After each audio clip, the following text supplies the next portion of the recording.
barakatuh, dear viewers, and welcome back to another episode of Legal Hour. We're here every week, every Tuesday from the hours of 8:30 to 9:30 to discuss a few topics regarding the British legal system and to go through some topics for discussion, and also to see if you'd like any advice in regards to any legal matters you may be going through. Today particularly we're going to be going through the topics of landlord and tenant law, debt recovery and dispute resolution. So if you have any questions you'd like to ask, some advice you'd like to receive from our legal specialists today, then please reach us on the regular number. That's 0203 637 6857. That's 0203 637 6857. If you find it easier to send your questions via WhatsApp, then you can type up your question and send it to our WhatsApp number. That's on 074 2239 8833. That's on 074 2239 8833. So without further ado, we'll get started with our show now. We are live, so you can contact us directly anytime you'd like to ask a question or seek some advice. I'll be your host for today, Ibrahim, and joining us is our special guest, Brother Suhail. Assalamu alaikum, Brother Suhail. Assalamu alaikum, how are you? Alhamdulillah, I'm well. How are you? I'm very well, thank you. It's a pleasure to be here, and I hope my presence here can help our respected viewers, our listeners, with any questions they may have relating to landlord and tenant law, debt recovery, debt resolution, dispute resolution, and I hope I can help our brothers and sisters today. Thank you so much. So it's been a few weeks since we last have you. We've had you once on the show already. Alhamdulillah, we had a great show. So we're back here again for a second time. Yes. But so between last time and this time, what have you been up to? Between last time and this time, I've been preparing for my next appearance. I know that my last appearance here was an enjoyable one. I enjoyed conversing with my brothers and sisters in faith, and I respect them all, and I hope they have the confidence and they feel easy with me, so they can ask me any question they like, and I always enjoy my visits here. Thank you so much. So is it a long way you're coming to get here today? I travelled from Northampton, so I'm at risk of the trains being delayed from Northampton, but alhamdulillah, the journey is always pleasant. How was your trip? It was good. It's good. It gave me time to relax mentally and physically on the trains, and have a little sleep on the way as well. And prepare a bit more for the show. Of course, yeah. Okay, so thank you so much. For our viewers who didn't tune in last time, could you tell us a bit about yourself before we get started with our questions today? Yes, of course, yeah. So I'm a solicitor. I specialise in landlord and tenant law, looking at dispute resolution, possession hearings, debt recovery. The essence of civil litigation is to, of course, there is court appearance involved and litigation involved, but the key of a good solicitor is to prevent litigation and therefore nip it in the bud at the point of resolution, be it dispute resolution or be it mediation or arbitration. So we need to really look at all avenues before letting a matter proceed to litigation. However, when it does reach litigation, then of course you need to instruct a solicitor because there will be court costs involved, there will be risk assessments done, and we as solicitors need to advise you accurately and thoroughly as to exactly what the strengths and weaknesses of your case are before making that bold decision to go ahead with litigation. All right then. You mentioned arbitration. What's arbitration? Arbitration and mediation, they're all linked. So essentially you're preventing a matter from reaching court, and you're looking at ways that both parties can negotiate with one another in order to reach a mutual decision beneficial to both parties. So it needs to be an impartial and fair decision reached, and a resolution that benefits both parties without further costs being incurred. Is that something a solicitor takes part in at that level, that stage? Yes, of course, yeah. So you can instruct a solicitor with arbitration, mediation, and of course any agreements that may be reached as well and negotiated. So a solicitor can help negotiate that agreement with you. And then of course, if all avenues have been exhausted, then litigation would be the last option. Litigation is when it goes to court. Exactly, yeah. Okay, so there are steps which are taken or usually taken before a case presents itself in courts. Yeah, because usually when we think of the idea, if an individual hasn't been involved in any legal matters, then the idea is that everything involves the courts. we go straight to the court. Exactly. So the mark of a good solicitor is to obviously look at all avenues involved, and the last resort would be to go to court. Of course, we get certain clients that want to go to court straight away, and their instructions are that I want to go to court, I want to litigate the matter, and I want to achieve the best result in court, and therefore our instructions would be to take the matter to court straight away. Okay, thank you so much for the introduction. So today we'll get started with our first topic of today, landlord and tenant law. So before we get started with our questions, I'd like to invite our viewers at home that if you're a landlord or you're a tenant and you're currently going through any matters, maybe it's something small, maybe it's something which is quite significant, the show's here for you today to be able to seek legal advice, to maybe be able to handle your situation a bit better. So do call us if you'd like some legal advice, or if you'd just like to get involved in the discussion. The number is the usual number, that's 0203 637 6857. That's 0203 637 6857. You can also watch along on Facebook. We have our live stream on Facebook, which is at the top of our Facebook page. If you have a Facebook account, you go to the search bar on Facebook and type Eman Channel UK. That'll take you to our page where you can find the live stream, which is exactly what you're watching on TV now at the top of the page. This is great because you can share it with your friends, family, colleagues and friends, and they can also watch along with you and post their questions or comments in the comment section on the live stream, inshallah. So our first question today in regards to landlord and tenant law, Brother Suhail, is what is the procedure for seeking possession of a property? Okay, it depends on what grounds you're seeking possession. There are certain mandatory grounds and certain discretionary grounds. The most common ones are either due to rent arrears or due to seeking the property back on the basis of Section 21. So you have a Section 8 notice and Section 21, which are the most common ways. Section 8 is essentially where you have rent arrears of 8 weeks or more. So there needs to be a minimum requirement of 8 weeks rent arrears. The other most common one is a Section 21, whereby you give the tenant 2 months' notice, at the expiry of which you can then be entitled to seek possession of the property by way of filing a possession claim at court. But recently the law has changed due to the Deregulation Act 2015, which means that the procedure for Section 21 has been simplified for the landlords out there, which they'll be pleased to hear. And now all of the forms for Section 21 have been standardized. But the forms need to be a valid Section 21 notice, otherwise the landlords risk the inevitability of having their Section 21 struck out of court, and therefore they would then have... Sorry to interrupt you, but what validates Section 21? Section 21, you have to have a clear 2 months that you need to provide to the tenant, is the first rule. Validation regarding process? Yes, secondly, you need to prove to the court or prove to the tenant that it has been served on the tenant, either by way of sending it by recorded delivery, which means that you can confirm that the tenant has received it, or you can take it by hand and the tenant would need to sign that Section 21. And if you take the route whereby you're serving it by hand and you don't have a recorded delivery receipt, then you'll need to file a certificate of service with the court in addition to your Section 21 notice in order to seek possession. That could be quite awkward, right? Of course, Doing it by hand. Landlord tenant law is becoming a minefield these days. So you need to make sure that if you're unsure, for all the landlords out there, then seek advice from a solicitor, and they can assist you along the way. Right then. So the different options are there. You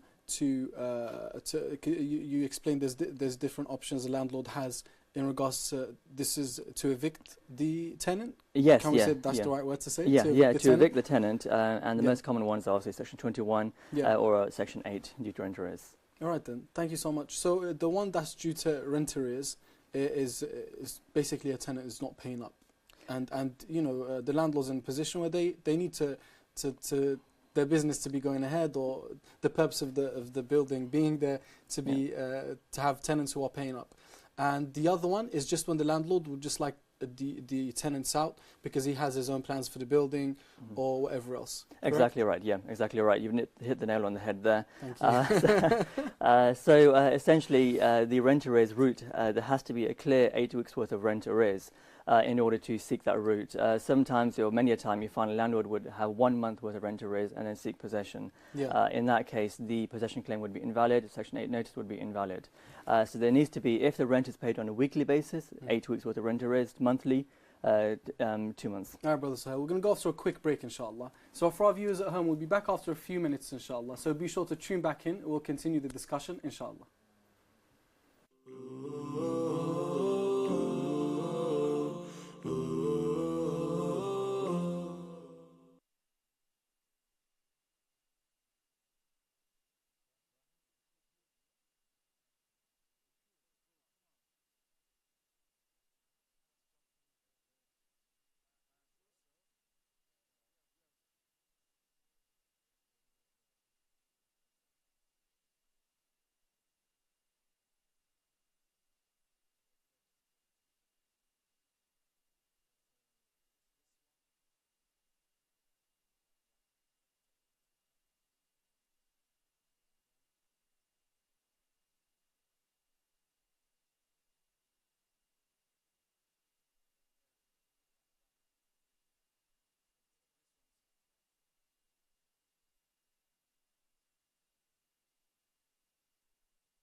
Assalamu alaikum wa rahmatullahi wa barakatuh to our viewers, and welcome back after a short break to our Legal Hour show. We're here every week, every Tuesday, between the hours of 8:30 to 9:30 to take your questions regarding any legal matters you may be going through. So this is a legal advisory show.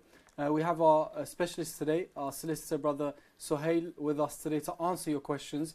So if you have any questions regarding the following topics: landlord and tenant law, debt recovery or dispute resolution, or anything else for that matter as well, you're able to call us up on the show and ask your questions, or you can also just take part in the show by getting involved in the discussion. Maybe you'd like to share an experience you've been through regarding some of the topics we'll be discussing. So you're welcome to do so as well. For our viewers who are following us and watching on Facebook, you can send your questions on the comment section and we'll address those on the show, inshallah, as well. So the number to reach us on the show is, for everyone who'd like to call us, it's 0203 637 6857. That's 0203 637 6857. So, Brother Suhail, welcome back from the break. Thank you very much. How are you feeling? I'm feeling very good. I'm looking forward to the questions from my respected brothers and sisters. Alhamdulillah, me too. So we'll start with some questions we got from WhatsApp. Our first one is, what would you do if your neighbor constantly plays loud music? Okay, so I can only give generalist advice on this. Obviously, Right. I would need to know the particulars as to when the music is played. Is it after 12 o'clock? Is it the time when people should be sleeping? Have the neighbours attempted mediation in any way? The first port of call should be for them to talk to one another, find out exactly what the issue is, and find if it can be resolved without any animosity between the two parties. So talk to one another. If that doesn't resolve matters, write a letter to one another. The last resort should be to resort to court and take it further. Again, I can only give generous advice because I need to find out whether it's a council property, is it a personal property, and at what time is the music being played. Okay. But generally speaking, they should try to resolve it out of court by talking to one another. Okay, you mentioned that after speaking to each other, if that doesn't work, to write a letter, or did you just say to write a letter as one of the options you have? Yeah. So if talking is an option, for example, if there's animosity between the parties, then talking is not something you want to do. Yeah. And therefore, in that case, you would want to maybe write a letter, a formal letter. You can either write a letter yourself, or you can go to your solicitor and have him write a letter on your behalf, just to make sure that the neighbour understands it's a formal action and he's very serious about this. Okay, so when it comes to going through a legal process, it's good to have at times written proof as well of communication to show that you've attempted to resolve the matter maybe out of court. Yeah, of course. In court, it always comes down to written evidence, what evidence the judge has in front of him. Okay. So if the matter does go to court, then you need to make sure that you have evidence to present to the judge. And therefore, you should write down everything that's happening. Maybe keep a log of times the music is being played. Keep a record of the letters you've written to the neighbour, and keep a record of the responses you've had from the neighbour as well. And then once you have the evidence, if the matter can't be amicably resolved, then you can take it further and instruct a solicitor. Okay, so as we spoke about the section 8 and 21, right? Should you take the same approach when it comes to sending it via recorded delivery, so there's proof that you actually gave it? Of course, yeah. Because if you just pop it through the letterbox in like a plain envelope, nothing's going to happen. Yeah. Exactly. So Section 8 notice should, and even in Section 21, should always be served either by recorded delivery, so you have proof of receipt and proof of delivery, or if you give it by hand, you need to make sure it is signed. And then take it further from there. If you just stick it through the letterbox or send it by normal post, then you're going to have problems. All right then. Thank you so much. Our next question from our WhatsApp is if I'm renting a one-bedroom, I'm renting one room without a contract. My landlord has given me 1 week's notice to leave. What can I do? Okay, with this, again, I need to know the full story, but from what I hear, so there's no tenancy agreement. Yeah. If, on behalf of the tenant first of all needs to know his or her rights in the situation. If they receive a notice, they need to check whether that notice is valid. So normally, if there's no tenancy agreement, it would resort to statutory law and what the statutory law says. Okay. I would advise that they take that notice that they've been given to a solicitor who specialises in landlord and tenant law and ask them, is the notice first of all valid? If it's not valid, then they can contest it. If it is valid, then they need to make a choice as to whether they want to leave the property or they want to defend possession proceedings. If they want to defend it, then they need to make sure they get a response in before things get out of hand and the landlord goes ahead with a possession claim. Okay, is this unlawful to be a tenant without an agreement with the landlord, a written agreement? Or is it something that could be more, that's okay? It's very, very dangerous territory, to Okay. be honest with you. I had a case a couple of months ago where the landlord didn't have a tenancy agreement. Yeah. And he then issued, again, a notice, very similar to this one. When the matter went to court, the notice was deemed to be partially valid, but the whole tenancy was under question. And the landlord and the judge even questioned whether the tenancy was valid in the absence of a tenancy agreement. And that then opened the doors to the tenant then making a counterclaim against the landlord. First of all, one, because he didn't protect his deposit, and secondly, because the tenancy wasn't valid in the first place. And therefore, if a landlord takes that route, then they need to make sure that a tenancy agreement or some sort of contract is enforced straight away. So to stay then on the topic of a tenancy agreement, what are the bare minimums, or the bare minimum that should be part of an agreement in written form to make that a valid tenancy agreement? A tenancy agreement, the bare necessities of a tenancy agreement are, first of all, that you need to write down exactly whether deposit was paid or not, Okay. the terms of the tenancy, the period of the tenancy, when the tenancy started, when is it due to end, the length of the tenancy, the rights of the tenant, the rights of the landlord, the obligations of the tenant, the obligations of the landlord. A standard form can be taken from the government, for example. Okay. You can go onto the government website and they have standardized tenancy agreements that you can take from there. All So right. I would advise that if a landlord is not sure, you can either take a standard form from there or again go to a solicitor who can draft a tenancy agreement up for you. Thank you for that. I was going to ask if landlord doesn't know what to do, then where should they go? But you answered it for us. Thank you so much. Our next question is, how much rent arrears needs to be owed before a landlord can take action? Rent arrears, I covered this at the beginning. Rent arrears essentially has to be 8 weeks worth of rent arrears according to statutory law. Okay. If there is less than 8 weeks worth of rent arrears, then the landlord does not have a right to a Section 8 notice. If there's 8 weeks or more, he can serve a Section 8 notice, which will be for the period of 2 weeks. At the expiry of that period, he can then serve a possession claim in court. But when he serves a possession claim in court, he needs to prove to the court that there was rent arrears of minimum of 8 weeks at the time, by way of rent statements or receipts that you handed to the tenant, or by way of bank statements. And then he needs to prove that when the possession claim was filed at court, again, there was more than 8 weeks worth of rent arrears. Okay. Now, in the situation that you have a tenant who's always getting close to the rent arrears, so always getting close to 8 weeks, maybe hitting 6 weeks, hitting 7 weeks, and then paying up. And this seems to be reoccurring. What does landlord, are there such situations? Of course, yes. I've come across many in my time. With such a situation, again, the landlord would not be entitled to serve a Section 8 notice because it has to be a minimum of 8 weeks. However, he can serve letters to the tenant just to make them aware that he is aware of the situation, and again speak to them in an amicable manner to make sure that the matter does not get out of hand.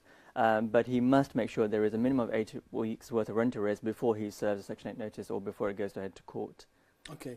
And in a situation where a landlord is again quite tired of some terms being broken, because you mentioned as part of the tenancy agreement there should be terms, correct? Yes. Sometimes maybe a landlord says you're not allowed to have a dog in a property, or maybe a baby, if these things happen, and it seems that the tenants keep abusing this from time to time. It doesn't fall into arrears, so it's not, the issue isn't falling into arrears. What option does the landlord have then? Is it that Section 21, which we spoke about? No. In that situation, it would be under Ground 8. So, as I said, there are mandatory grounds and discretionary grounds when serving a notice and seeking possession of a court claim and of a property. The issue of the tenancy agreement repeatedly being broken means the tenancy agreement has been breached, which again would fall under Ground 8, and therefore the landlord would be entitled under those grounds to serve a Section 8 notice. Okay. So again, that would be a Section 8 notice, but this time not based on rent arrears, but based on the breach of a tenancy agreement. Okay then. But again, the landlord would need proof of this in some form. Absolutely, yes. Yep. Right then. Thank you so much. So our next question is, what happens if a tenant disputes the case and refuses to leave? Okay, so if a tenant disputes the case, it depends on how far the case has got. So, for example, if the matter has already reached a possession hearing at court, and the judge and the landlord already has a possession order in his hands, and then that means the landlord would now be seeking to enforce that possession order by way of instructing a bailiff. At that point, the tenant would need to liaise with the bailiff in order to resolve the matter.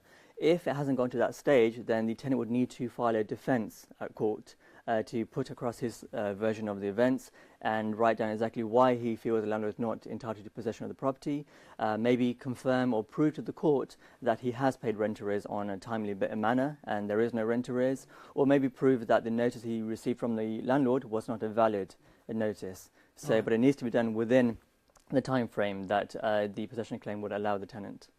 Right then, thank you so much. I'll just take a quick chance to remind our viewers at home that we're live.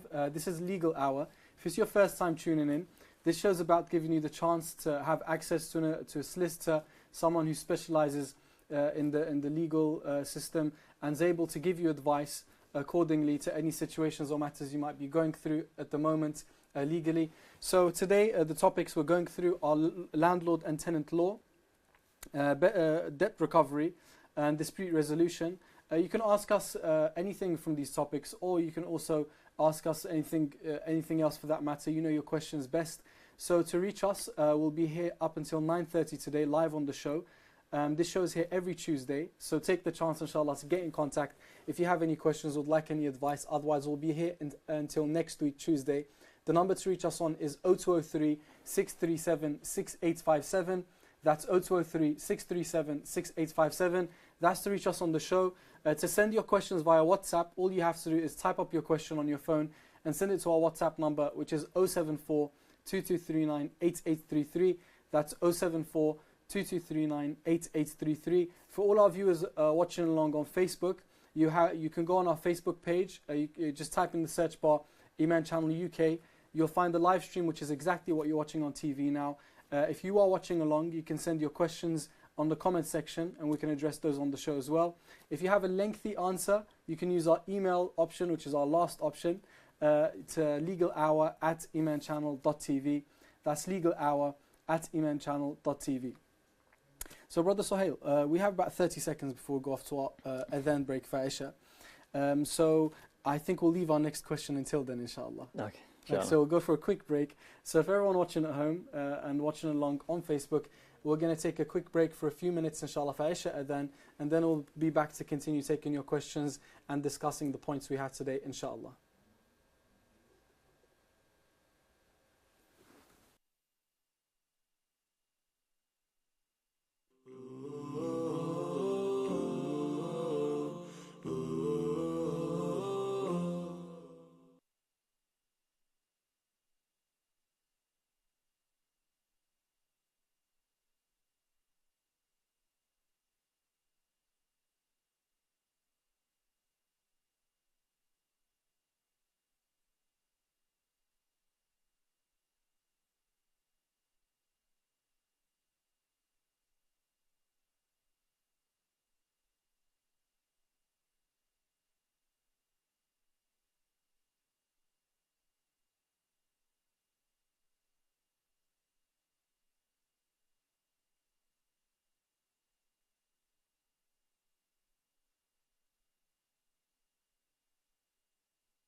Assalamu alaikum wa rahmatullahi wa barakatuh to our viewers, and welcome back after the break to Legal Hour. We've been here for a part 1, now we're back here for a part 2, where we'll continue taking your questions and addressing our topics for today. If you've just tuned in, then Legal Hour is here once a week from the hours of 8:30 to 9:30 to give you the chance to have access to a solicitor and get advice in regards to any legal matters you may be going through. So today we're going through landlord and tenant law, debt recovery and dispute resolution. If you need any advice in regards to any of these or other legal matters, then be sure to contact us on 0203 637 6857 or send us your WhatsApp questions on 074 2239 8833. So Brother Suhail, we'll continue with our questions as we were before the break. Our next question is, what happens if a tenant disputes the case and refuses to leave? Okay, so did we go through this? Yes, yeah. I'm just briefly touching upon it Yeah. again. So if a tenant refuses to leave, the landlord would be left with the alternative to either leave the tenant there or to instruct a bailiff. And the bailiff would be with the idea of enforcing a possession order. So he must have a possession order firstly obtained from the court. Once that's been ordered, he would then go to a county court bailiff, pay the court fee, and the county court bailiff, depending on his availability, would then attend the property on a designated time. And the landlord would need to be there present at the time that the bailiff attends the property to change the locks at that exact same time. And the job of the bailiff at that time would be to, first of all, evict the tenant, and secondly, to recover any court fee or any money outstanding. All right then, thank you so much. Welcome. Our next question is, what is the role of the court in a possession hearing? The role of the court is a very interesting one. It's first of all and foremostly to make sure there's no prejudice caused to either party, be it the landlord or be it the tenant. So for example, if the landlord was to serve a partially valid Section 21 notice or a Section 8 notice, it would be at the discretion of the judge to either allow that Section 21 notice or to instruct the landlord to start the whole proceedings all over again and again issue a Section 21 notice, wait for 2 months and go through the whole process again. So again, it's up to the discretion of the judge. Likewise, if the tenant has not been paying rent arrears, but has, in your situation that you mentioned earlier on, has been subsistently delaying rent arrears in paying rent, but hasn't quite reached the 8 weeks period, again, it would be at the discretion of the judge. So the primary role of a judge would be to make sure no prejudice would be caused in their decision in a court hearing in ordering possession or not ordering possession. All right then, thank you so much. Our next question is, we're going to now move on to the topic of debt recovery. But we'll keep the floor open, if you can say that, in regards to the tenant and landlord law. So if there's any tenants out there or landlords who'd like some advice, legal advice, because of any matters you may be going through at the moment, then please feel free to call us and ask your questions or get involved in the discussion. But now we'll move on to our debt recovery. So our first question is, if you could just give us, first of all, a broad overview of what the laws surrounding debt recovery are, or their purposes of them what they're there to do. Okay, so the purpose of debt recovery is to make sure you exhaust all avenues before letting the matter proceed to court. So essentially you're recovering debt by way of following certain protocol that the courts have put in place. So for example, with possession, there is a possession protocol that you must follow. Likewise with debt recovery, there is a debt recovery protocol that you must follow. And that is essentially to issue a letter before claim in the first instance, giving the other party enough notice to pay the debt, and you can issue 21 days for them to pay that. If the party does not pay the debt within 21 days, you can then make the decision to take the matter further and instruct a solicitor to file a claim at court. Of course, depending on the value of the claim, you would have a court fee to pay. And therefore, the higher the value of the claim is, the more court fee you would need to pay, and there would be certain risks involved in that. So you need to make sure that you amicably try to resolve the situation without proceeding to court. If that's not possible, then you would need to file a claim at court, providing you have all the evidence in front of you. Thank you so much. When we speak about this, is this debt between two individuals, or debt between an individual and a bank, or a business and a business, or is it relevant to all of these? It's relevant to all of them. It can be a personal debt, it can be a commercial debt. So whether you owe a debt to a bank, or whether you owe a debt to an individual or an individual owes you a debt, or whether there's a company involved. There's a protocol that must be followed within all of these situations. All right then. And are they dealt with differently if it differs, for example, between an individual and an individual? Yes, there are certain protocols that you must follow. For example, if it's a commercial debt or whether it's a personal debt. So the protocols need to be followed, and the individual can always check with the court system and check what the CPR says, what the court procedure rules say, with regards to what the protocol is. But I would advise that if you're unsure, you should speak to a solicitor before going ahead and pursuing a debt. All right then. And the CPR is something you can find online? Yeah, of course. Yeah, you can check the court rules online. Certain rules are complex and they're not the easiest of rules to understand, but you can always seek advice from a solicitor before going ahead and pursuing that course of action. All right then, thank you very much. Our next question is, what happens if a judgment in default is made against you? A judgment in default is essentially where, I think we touched on this a couple of weeks ago as well, is essentially where you haven't either responded to a claim form, or if you have responded to a claim form, you haven't done it in time, or you haven't done it according to court procedure rules. The repercussions of a judgment in default can be dire and extreme, and it can affect your credit file, or will affect your credit file straight away, and can remain on your credit file for up to 6 years. And then if you then come to arrangement to repay that debt, again, that arrangement will show on your credit file.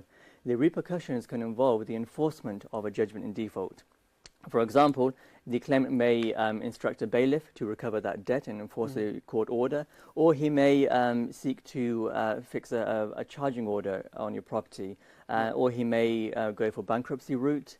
Or he may go for an attachment of earnings order, depending on whether you're working and he has details of your work.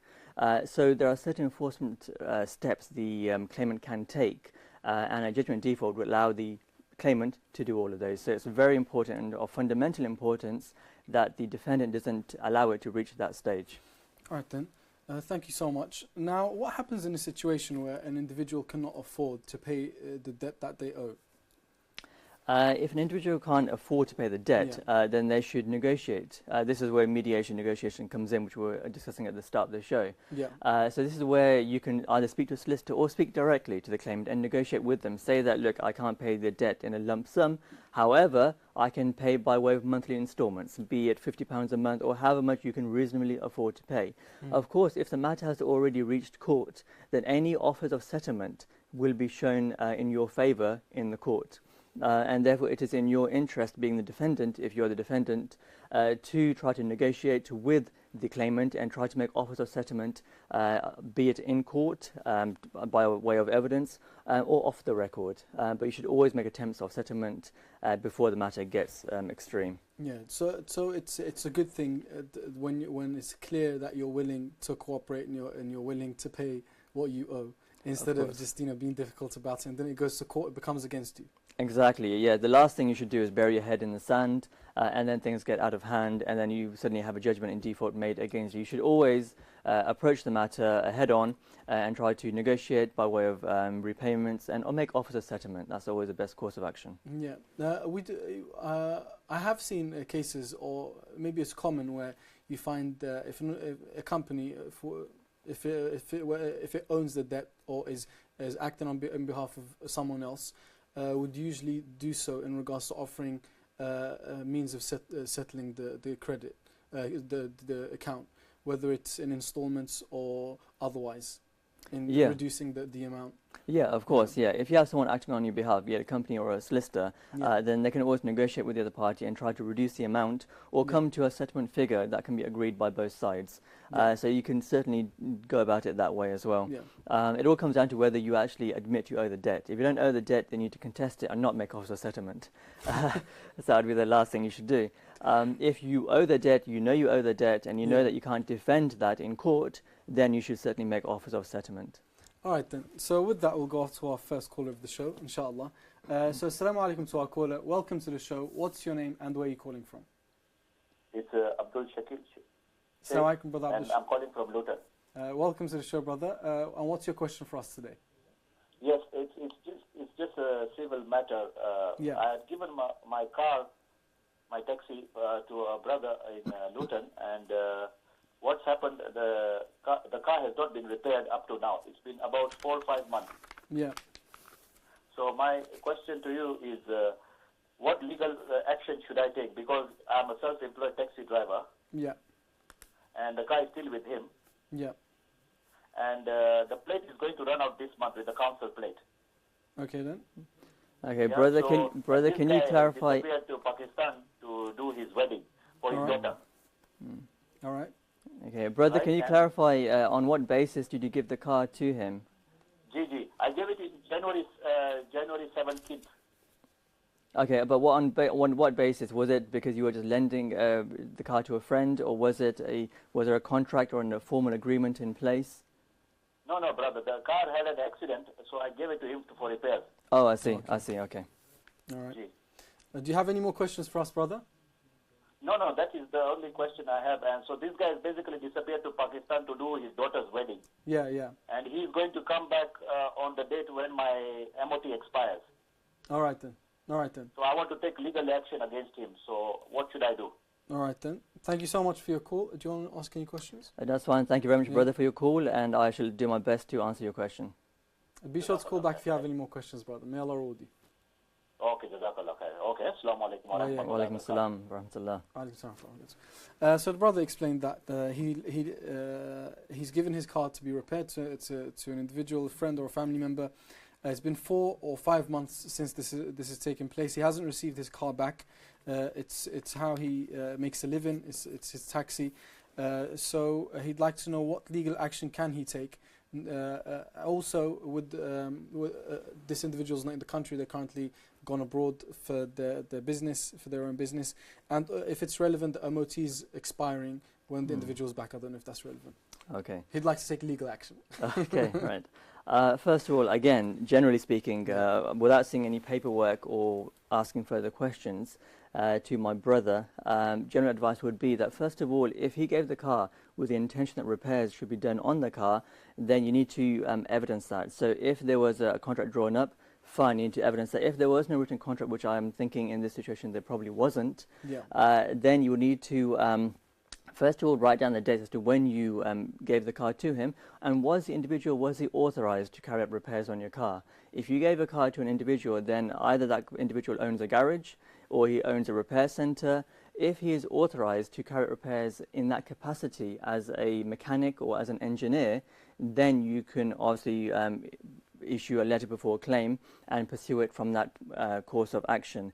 If the individual is not authorized to carry out repairs, then obviously it would be from one individual to another, and you can't pursue the action by way of claiming that he was an expert in the field, and therefore he should return the car to you within a proper, reasonable time. So these are certain avenues the brother would need to explore. But generally speaking, if he does want to take it further, if he has contact with the individual, then firstly he should speak to the individual or write to the individual before taking the matter further. If reasonable time has been given, then he should speak to a solicitor and take the matter further.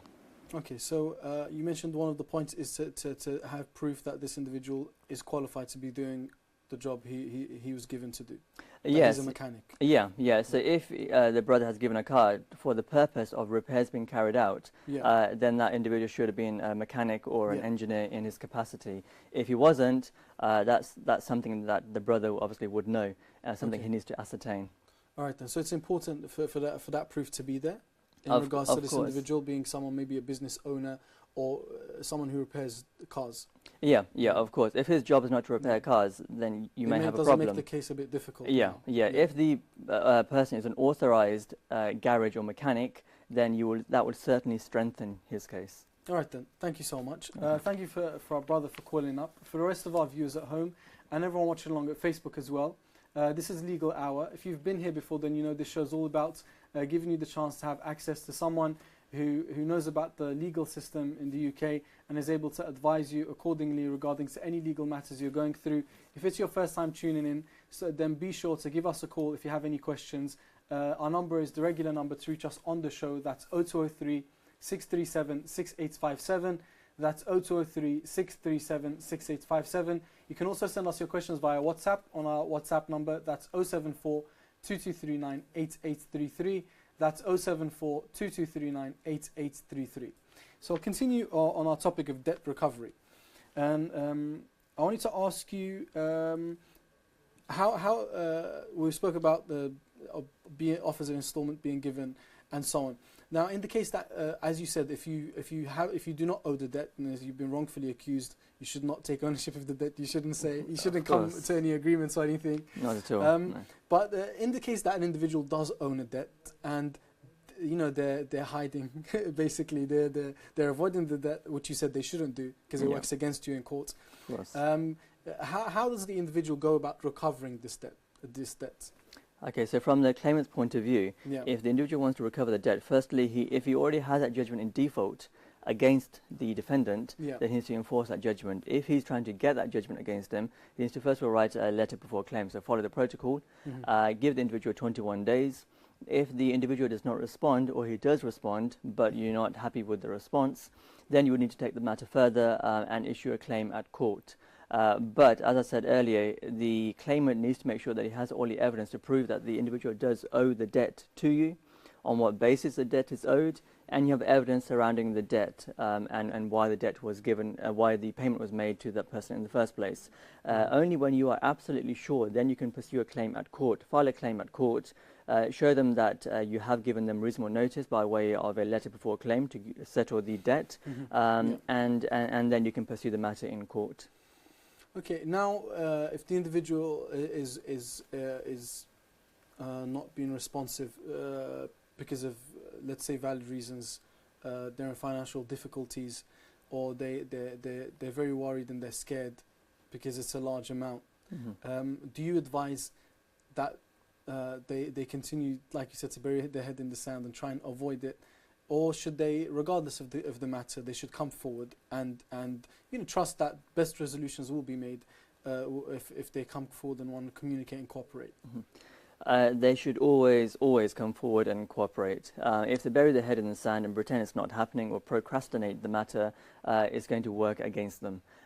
So, it's going to work against them. The judgment will be entered in against them by the courts. And then before they know it, the claimant will be trying to enforce that judgment by way of an attachment of earnings order or bankruptcy or charging order on the property or instructing a bailiff. So they must always try to cooperate. If they owe the debt, then they need to either respond by way of defending the claim. If they're not sure how to do that, then instruct a solicitor and they can help you with that. And write down the reasons and provide evidence as to why you feel you don't owe the debt. If you do owe the debt, then comes to offers of settlement and try to resolve the matter amicably before the matter gets out of hand. Because as I said many a time, if you bury your head in the sand and you don't action quickly, then you will find the matters will escalate quickly. Okay, so you should know that while you're away and you're not paying attention to it, a process will be taking place. And it doesn't mean that it's on pause or the process is going to go ahead once you do get in contact. Things will be taking place if someone would is after their money back, and the process is going to be going forward. And it's bad for you if you don't pay attention to it. Of course, the claimant will follow a process either with you or without you. So whether you're there responding or whether you're not responding. If you don't respond, you'll find the matter will very quickly go ahead without you. But you should definitely respond, otherwise the court will not wait for you. So it makes the process somewhat easier, if the legal process, because there's your part to not consider, right? Of course. Because you're not showing up. Definitely. Yeah. I mean, this is when a person is asked to go to court. This is their opportunity to present their version of events to the judge. And of course, judges are not dragons. So judges are, I'm aware that I'm on TV live, so I have to be on my best behavior.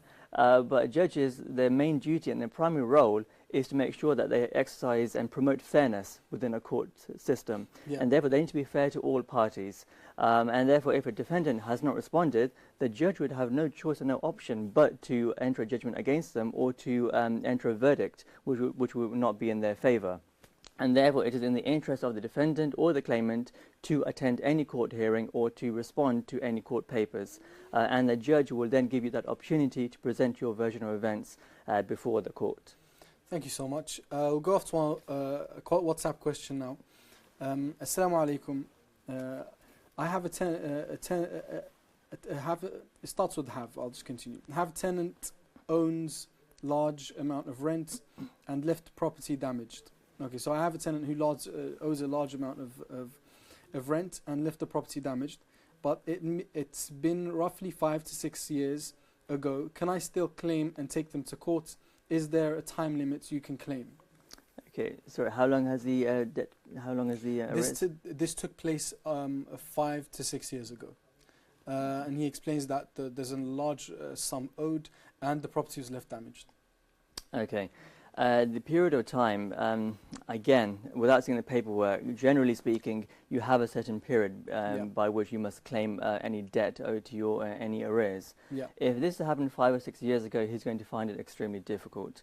First of all, if you can evidence that by way of any documents, then again, show them to a solicitor, and you can then, once the solicitor has seen the paperwork, he can then give you an accurate and honest response. But generally speaking, if it's such a long time ago and he doesn't have evidence, he's going to find it very, very difficult. Okay then, so can we consider this in regards to debt recovery as well? Is there certain time limits you have regarding when you should pursue a debt that you'd like to recover from someone? Yeah. So again, the court said that it must be a reasonable period of time. Okay. Generally speaking, if a debt is up to 6 years old, then you're going to find it very difficult. If you have left the debt and the claimant has not done anything about it, either by way of following a protocol or sending any letters out or even speaking to the defendant, if he then tries to reliven that claim, and he's going to find it extremely difficult. And you should always check with the solicitor as to whether he has entitlement to pursue that debt after such a long period of time has passed. Is there such thing as there is such thing, because I've heard of the term before, but on what circumstances is a debt written off? That an individual owes money, but it's decided through a legal process that they don't have to pay it back. Okay. A debt can, for example, if a mediation has been reached, or if a settlement has been reached, and once that debt has been paid, then the matter can be withdrawn from the court. Okay. So, for example, if a defendant has either paid by way of a settlement or installments, or maybe a certain amount, maybe 50% of the debt has been agreed to be paid, the defendant, once he's paid that, he can then ask for evidence to show that the debt has been paid, and the claimant will then have to withdraw that claim or discontinue that from court. But it really depends on exactly what's been reached between the parties. All right then. In the case that an individual owes debt and you find you'd like to recover it from them, but you find out that they've left the country. Now, what do you do in this situation? If they've left the country, again, depends on the nature of the debt. If they've left the country and you don't have any contact with them, you need to first of all seek permission from the court. So, for example, I had a case a while ago where the defendant was based in Dubai. Okay. So the claimant was in the UK and the defendant in Dubai. In that situation, we had to firstly issue also the letter before claim to international means. And then we had to seek permission from the court. So before serving the claim on them, we had to seek permission from the UK court. So once that permission was granted from the UK courts, you can then serve proceedings internationally. But permission must be granted from the court first of all. All right then, so it is a process of going to the court and finding out where this individual isn't going through the process, as you said. Exactly, yeah. But the individual must make sure that permission is granted from the courts, otherwise they may find that they've gone through the whole process and then they've wasted their time and their expense because it wouldn't be valid in court. So they need to make sure that they check with the solicitor, first of all, as to whether permission firstly is required with the circumstances of the debt. And if permission is required, then they need to get that permission from the court. All right then.